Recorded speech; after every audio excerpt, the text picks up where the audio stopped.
Words you use are very important. A representative. Shall we appoint a representative for you? That means you're appointing someone else. Yeah. Now, when you put pen to paper with your signature, who's got the pen in his hand? You. You have. Yes. The free man has the pen in his hand. What are you signing? You're signing on behalf of the legal fiction. Yes. Alright? So now you've signed on behalf of the legal fiction. So you become surety for the legal fiction. So if the legal fiction becomes guilty of something, the one who has signed surety is the one who goes to jail. Yes. Right? Yeah. If you borrow money from the bank and your father signed surety for you and you refuse to pay, you're the one in the wrong, but he's the one who goes to jail. Yes. Same here. Yes. So the legal fiction is guilty of not paying X, Y, Z, therefore the surety goes to jail, which is the free man. Yes. So what you should say to the judge is, which of the two you are you finding guilty here? Because I, the free man, refuse to stand in for the straw man.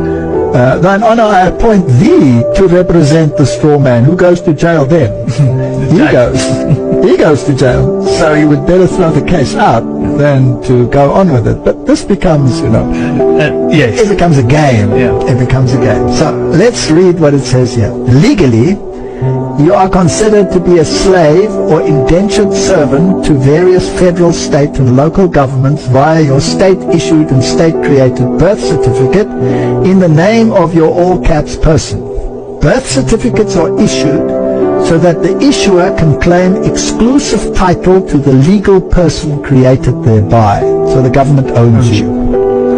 This is further compounded when one voluntarily obtains a driver's license or a social security account number. The state even owns your personal and private life through your state-issued marriage license certificate issued in the all-caps name. You have no rights in birth, marriage, or even death. Yeah. Nothing. The state holds title to all legal persons the state creates via birth certificates until the rightful owner, i.e. you, reclaims, redeems it by becoming the holder in due course of the instrument. You can fight a legal battle to get your free man status back.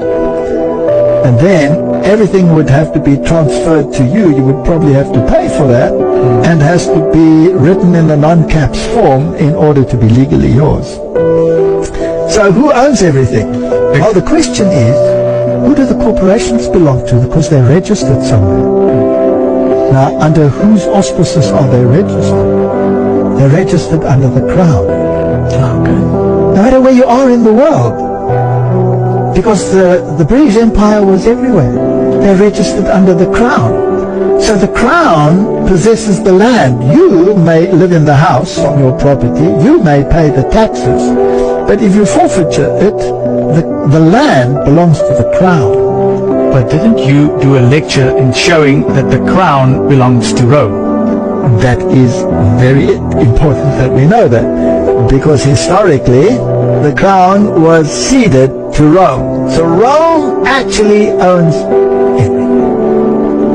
And that has never been rescinded. Because the crown of the Queen or the King of England was put back on her or his head only on condition. Yes, they borrowing or leasing it. Or they are leasing the crown. They are leasing it from the real owner, and which is Rome. Now, that lecture was called The Beamable Sustainable Princess. Now, that was a very old lecture of mine.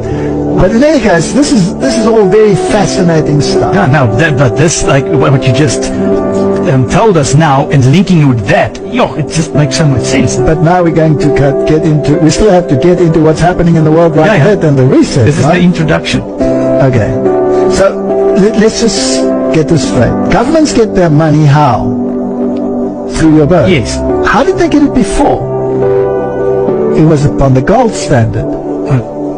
Right? Mm-hmm. But all governments are bankrupt. Yes. And therefore they have no gold. Who has the gold then? The crown. The one who has, then it's the crown. And who owns the crown? Rome. Church. Alright? So all governments are bankrupt. Every single one. And the money that is flowing in the economy is based on your straw man. Yeah. That's the economy, and that's the worth of the economies of the world today. Now, Congress, still convening strictly under executive order authority, confirmed the bankruptcy through the joint resolution to suspend the gold standard and abrogate the gold clause June 5, 1933. So since then, they're all bankrupt. Yeah. And they have loans based on the straw men that they have created, which initiate a bond which is traded on the stock exchange. Okay. We don't have to go into any more detail. So since 1933, the only assets used by the United States to pay its debt to the Fed have been the blood, sweat and tears of every American unfortunate to be saddled with a birth certificate and a social security number. That's how they pay their debts. And that's why they continue going. And the debt can increase and increase and increase, but at some stage the bubble must burst. Yes. That's our introduction. So now we can actually say what is going to happen in the Great Reset. Yes. So let's just briefly summarize. All governments are actually corporations. All individuals are actually corporations belonging to those governments. Yes. And all of the actual possessions are the property of the crown. Yes.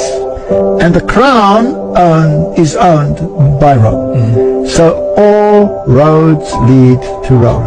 The entire world economy is linked to Rome. And if we understand that, we can see why all the kings of the world and all the merchants of the world have no other way of dealing with issues other than through Rome. Yes. Okay. So what we have established is that the systems of government and commerce are so interlinked that they cannot be separated. Where the one goes, the other one goes.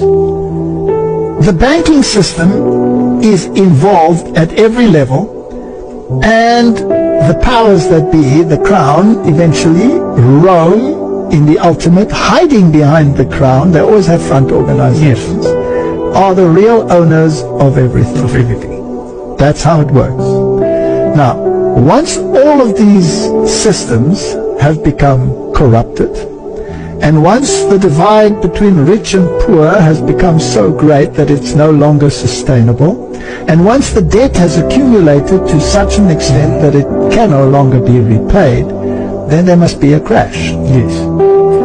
And the question we have to ask ourselves is, where are we in the stream of time?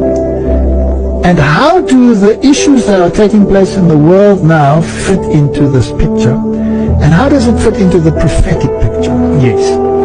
We've established that everything is based on a legal basis, which is not lawful. Yes. And that's how the devil works.